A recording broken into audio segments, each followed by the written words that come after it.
You are one of the restless dead. No longer bound by the mortal coil, you have slipped into what lies beyond. But there is no peace in death. You have things to do, unfinished business to take care of. There are many dangers, many obstacles keeping you from completing your task in the afterlife, and one of those threats is the Labyrinth. Hello, and welcome to another lore video about Wraith the Oblivion. In the last video, we talked about the Tempest, and in this video, we'll be discussing the Labyrinth. Ask a dozen restless what the Labyrinth is, and you'll get 24 answers. It's a shell around the mouth of the void. It's an endless maze full of monsters. It's always been here. Heretical cults lie about it to lure souls into its maw. Nobody has all the answers, and at best, those who try to understand it are looking at the Labyrinth through a shattered lens. After all, how can one understand something that's fundamentally not there? To understand the Labyrinth, one must understand Oblivion. Oblivion is emptiness, horror, and outright evil eating away at the foundations of every soul in the Shadowlands. Characterizing Oblivion as a mindless nothingness doesn't prepare a Wraith for what it is, a force without thought, will, or intent. It warps and twists everything it touches to the breaking point and beyond, until that thing dissolves into the void. So why don't Wraiths build a wall around it? Keep it contained so they can rest easier in the afterlife. If entropy were Oblivion's sole function, matters would be much simpler.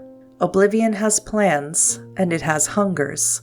It's a predator with a million eyes, always hunting for its next meal, and every Wraith carries its touch inside as their shadow.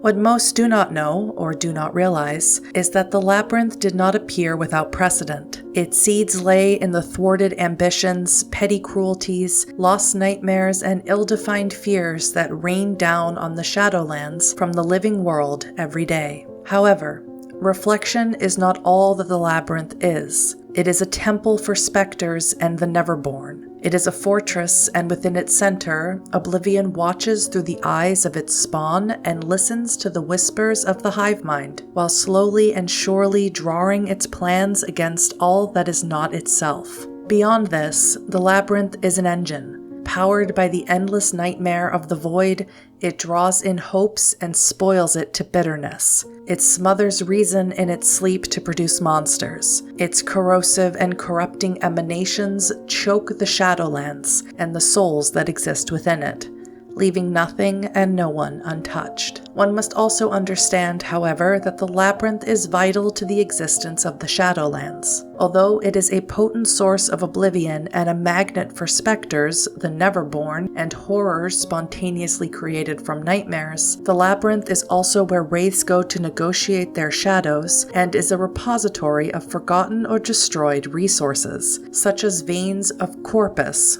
a Wraith's equivalent of a body resembling what it looked like at the time of its death, angst, the measure of a Wraith's despair and self-destructiveness and the fuel of the shadow, and the rare hidden pockets of pathos, pure emotion Wraiths feed upon, hoarded and treasured beyond almost anything else in the Shadowlands. The true nature of the Labyrinth is as maze-like and confusing as the passages that permeate it, and despite overwhelming proof to the contrary, some Wraiths refuse to believe in the Labyrinth's existence.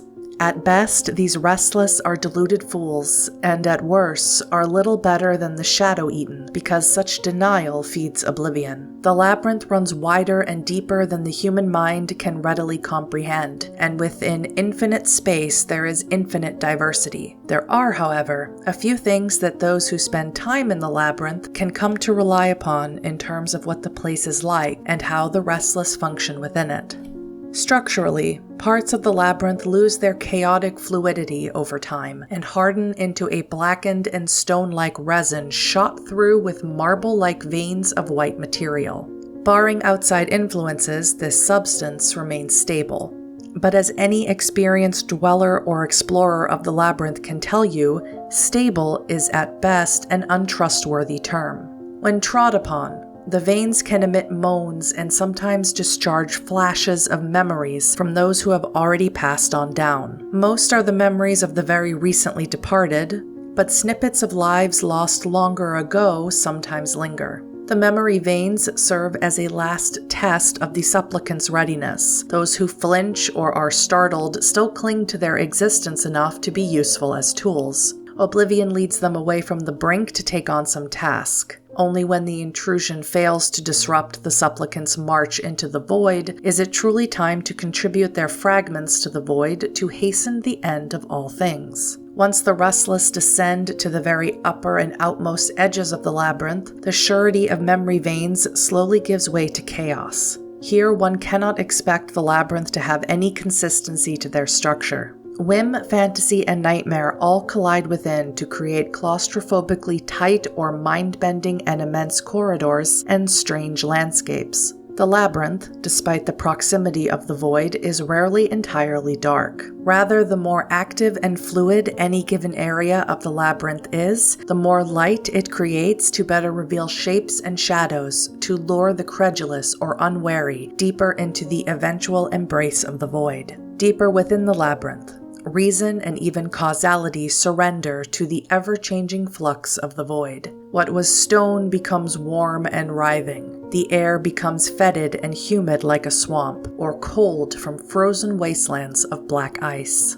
Abscesses are limited spaces within the infinite passages of the labyrinth, created by powerful specters who retain their sense of identity despite their link to the Oblivion hive mind. These malevolent souls use the dark arcanoi of shroud rending and tempest weaving to carve out places of their own within the labyrinth, utterly dominated by the specter that created them, where they wield enormous power. They are spaces filled with the madness and rage of their creators. The abscess reflects an existing location in the skinlands and causes a permanent scar in the shroud called fistulas. The fistula connects the abscess to a powerful nihil, allowing the specter to move freely between the labyrinth and the skinlands, free of the usual restrictions, enabling them to spread oblivion to the world of the living. A Doomslayer is a wraith who is chosen and/or dedicated to exploration and battle in the labyrinth. The Doomslayers may have any number of tasks, from simple labyrinth reconnaissance to capturing a specific specter, depending on which of the several divisions they belong to.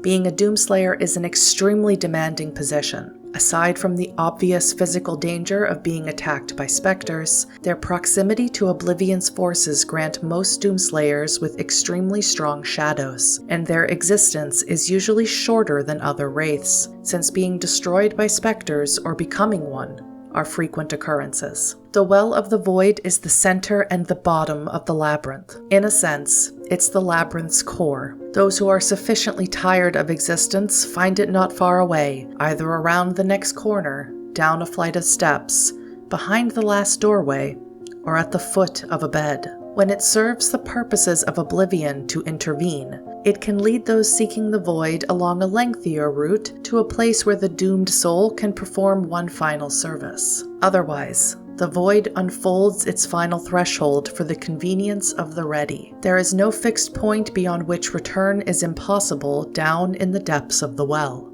Sometimes, those who try climbing down vanish forever just a few seconds after leaving the lowest ledges. Other seekers of obliteration remain visible for hours or even days. Oblivion has its own rhythms that remain obscure, even to those who have been observing it for decades or centuries. I make World of Darkness lore videos multiple times a week, so if you enjoyed this video, please consider subscribing. Thank you so very much for watching. Remember, Restless Dead, life can get worse after it ends.